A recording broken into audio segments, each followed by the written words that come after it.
Bismillahirrahmanirrahim. Assalamualaikum warahmatullahi wabarakatuh.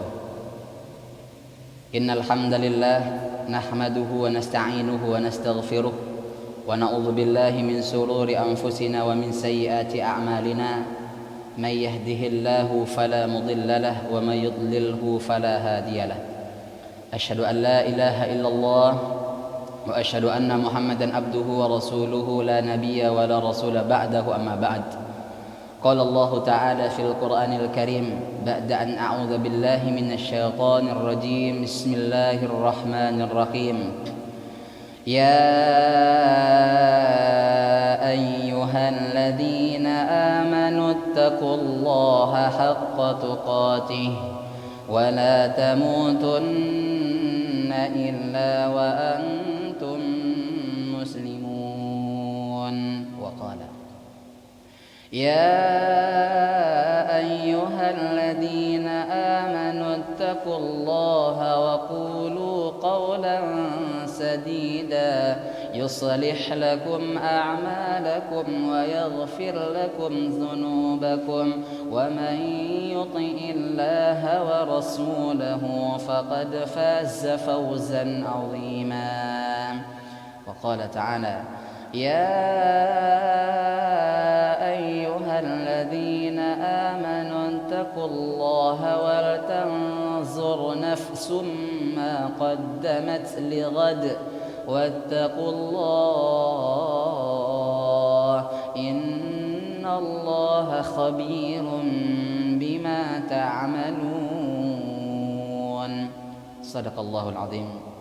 وقال نبينا محمد صلى الله عليه وسلم ittaqillaha haitsuma kunta wa atbi'is sayyi'atal hasanata tamhuha wa khaliqin nasa bi khuluqin hasanin. Para pendengar sekalian yang dirahmati oleh Allah Subhanahu wa taala, alhamdulillah pada kesempatan yang berbahagia ini kembali kita bersyukur kepada Allah Subhanahu wa taala yang telah masih memberikan kepada kita satu anugerah yang besar, yaitu anugerah iman dan Islam.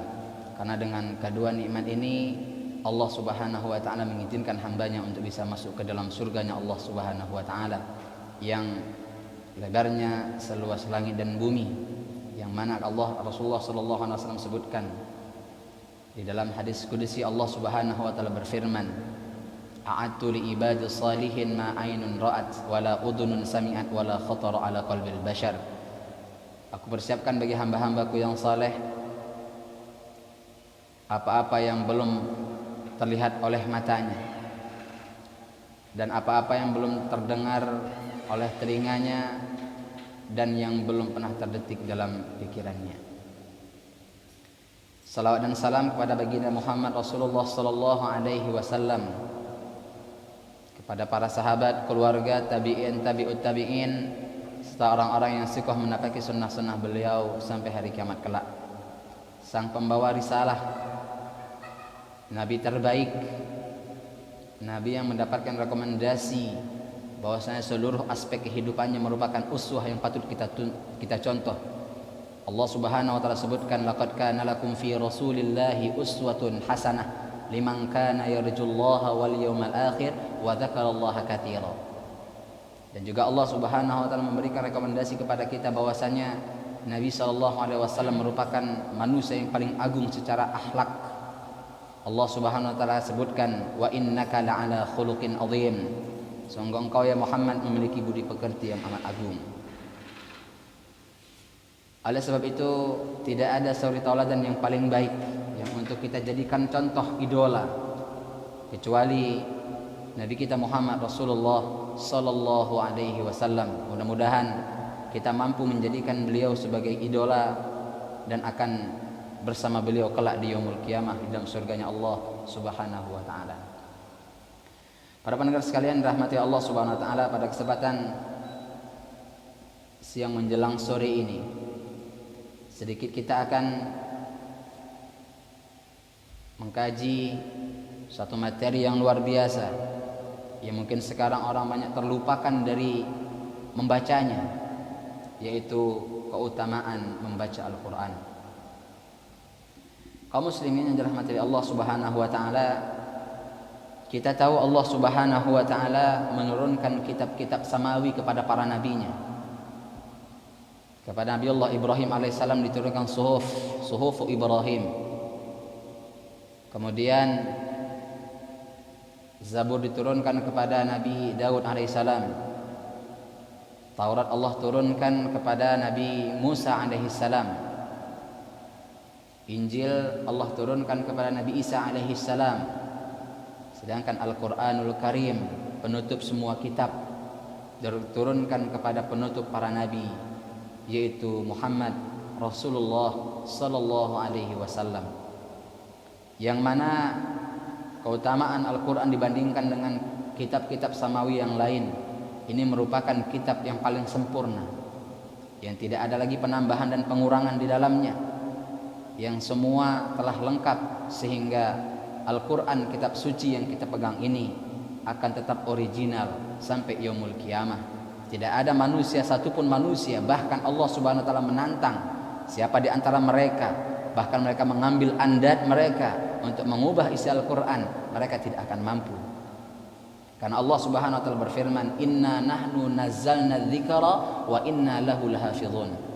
Kami yang menurunkan az-dzikra itu Al-Quran, dan kami juga yang bertanggung jawab untuk menjaganya. Maka kita lihat bagaimana banyak orang-orang kafir yang tidak senang kepada Al-Quran, yang ingin membual tentang Al-Quran, maka mereka akan segera dipertontonkan kedustaan mereka oleh Allah Subhanahu wa taala.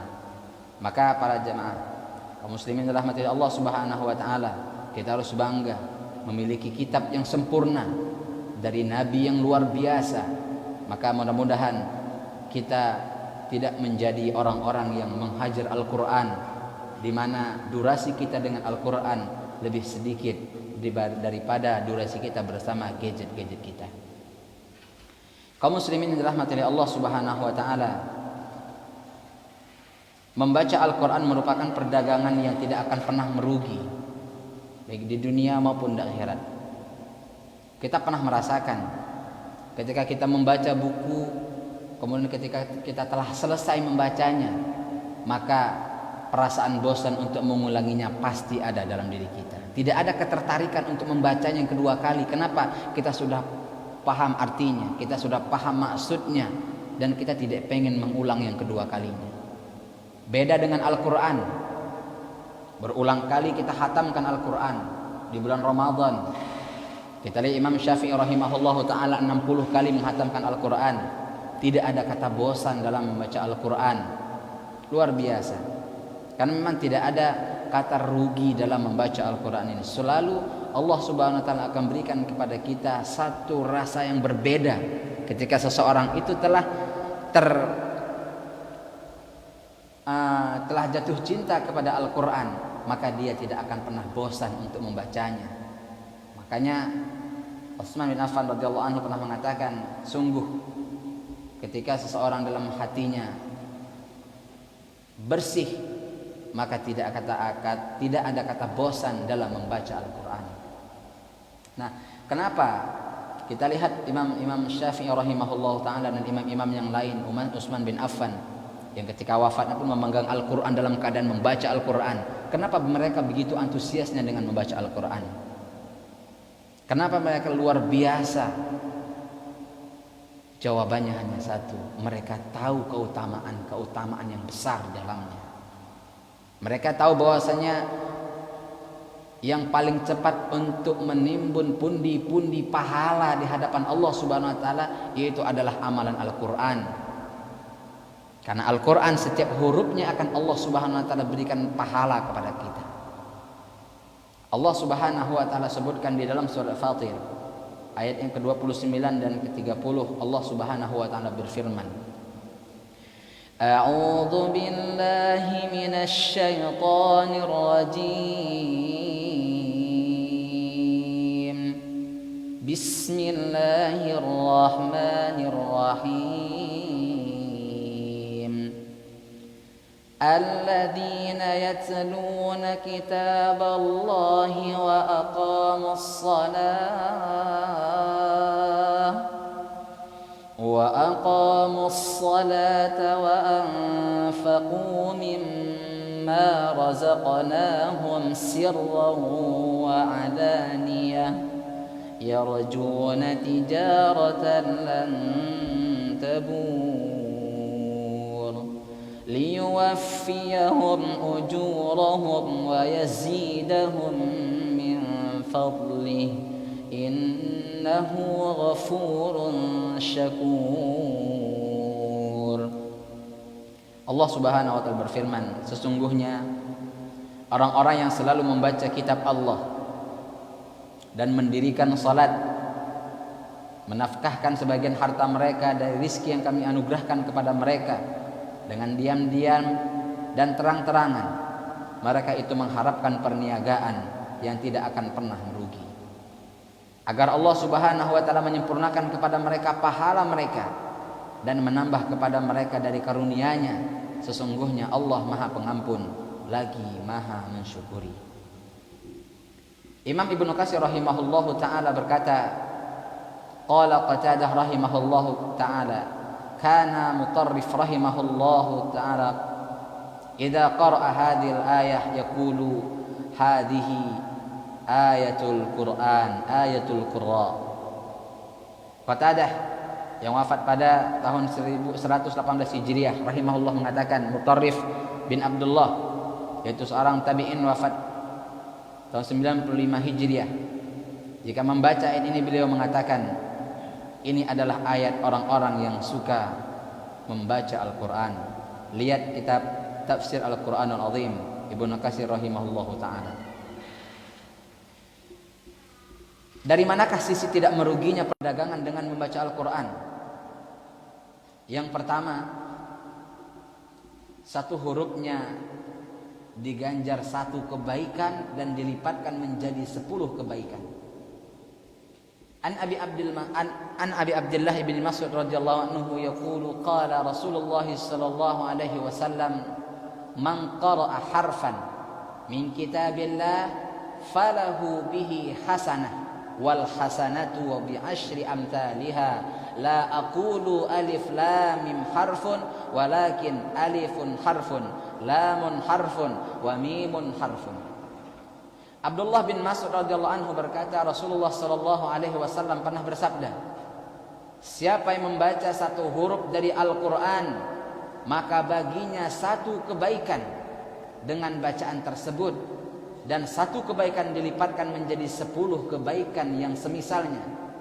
Dan kata Rasulullah sallallahu alaihi wasallam, dan aku tidak mengatakan alif lam satu huruf, akan tetapi alif satu huruf, lam satu huruf, dan mim satu huruf. Hadis riwayat Tirmidzi dan disahihkan di dalam kitab Sahih Al-Jami'. Kaum muslimin rahmati Allah Subhanahu wa taala, luar biasa. Makanya ini kesempatan bagi kaum muslimin, bagi kita, ketika kita haus akan pahala, ingin mengumpulkan pundi-pundi pahala yang cepat dan banyak dan berkualitas, yaitu adalah Al-Quran. Al-Quran akan digandakan oleh Allah Subhanahu wa taala, diberikan pahala oleh Allah Subhanahu wa taala dengan apa yang ia baca per hurufnya. Luar biasa, bukan per ayatnya tapi per hurufnya. Jadi sangat merugi di antara mereka yang mampu membaca WA berjam-jam, tidak ada pahalanya sedikit pun dalam hurufnya, tapi malah menghiraukan membaca Al-Quran, padahal Allah berikan pahala setiap hurufnya. Kemudian yang kedua,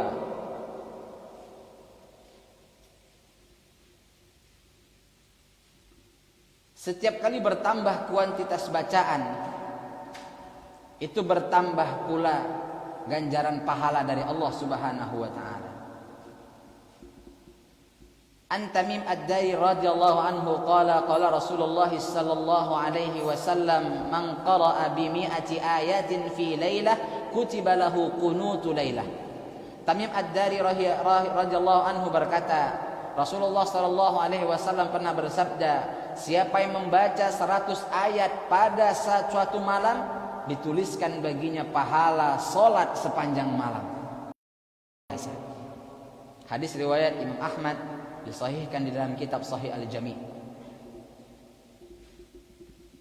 Kemudian Bacaan Al-Quran akan bertambah agung dan mulia jika terjadi di dalam salat.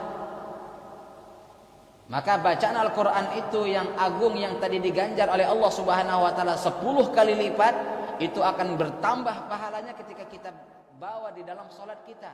Makanya kita lihat bagaimana Rasulullah sallallahu alaihi wasallam salat malamnya itu banyak ayat yang dibacanya, tulul qiyam. Maka sebaik-baik salat itu adalah yang panjang, yang lama berdirinya. Kenapa? Panjang ayat yang ia baca.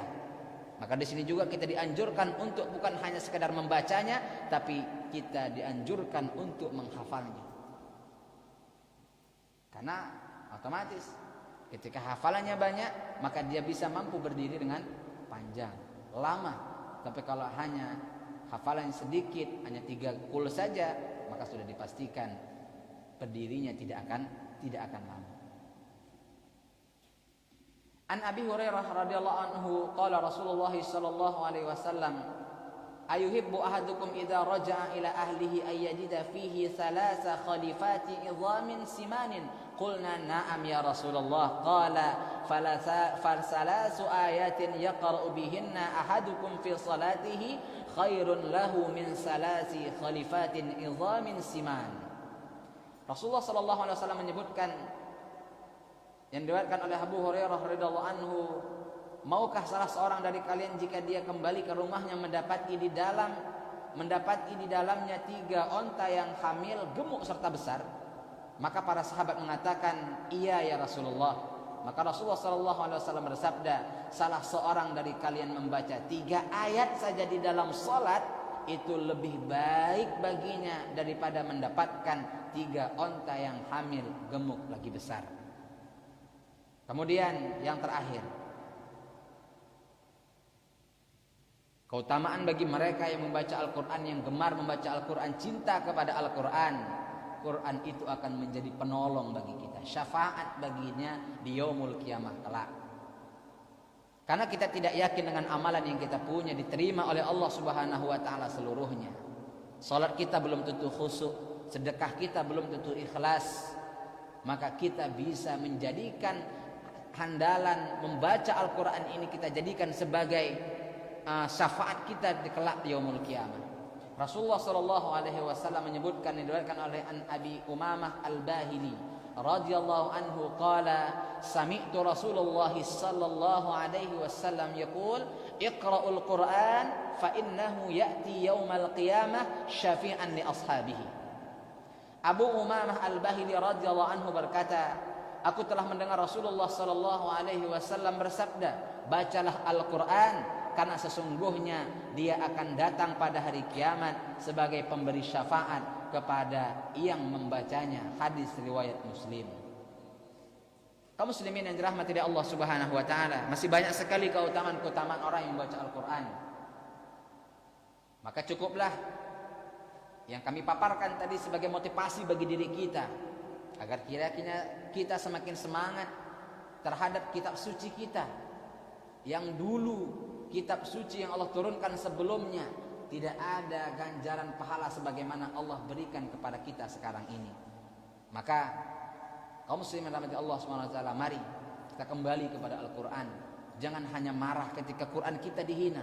Satu ayat dihina kita marah, tapi ternyata Quran di rumah kita berdebu-debu tanpa kita sentuh untuk membacanya. Betapa naif kita. Bagaimana kelak kita menghadap Allah Subhanahu wa taala dan apa yang akan kita jawab di hadapan Allah Subhanahu wa taala.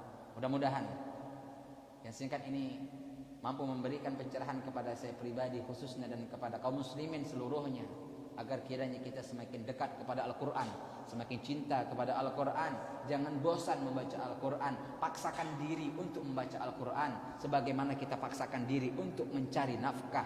Padahal badan kita capek untuk mencarinya, tapi kita paksakan untuk mencarinya karena kebutuhan yang mendesak. Jadikan baca Al-Quran itu menjadi kebutuhan yang sangat mendesak bagi diri kita. Dan baca Al-Quran merupakan nutrisi paling baik bagi hati seorang muslim. Wallahu ta'ala alam. Ini dapat kami sampaikan pada kesempatan yang berbahagia ini. Kami tutup dengan doa kafaratul majlis. Subhanakallahumma wa bihamdika asyhadu an la ilaha illa anta astaghfiruka wa atubu ilaik. Assalamualaikum warahmatullahi wabarakatuh.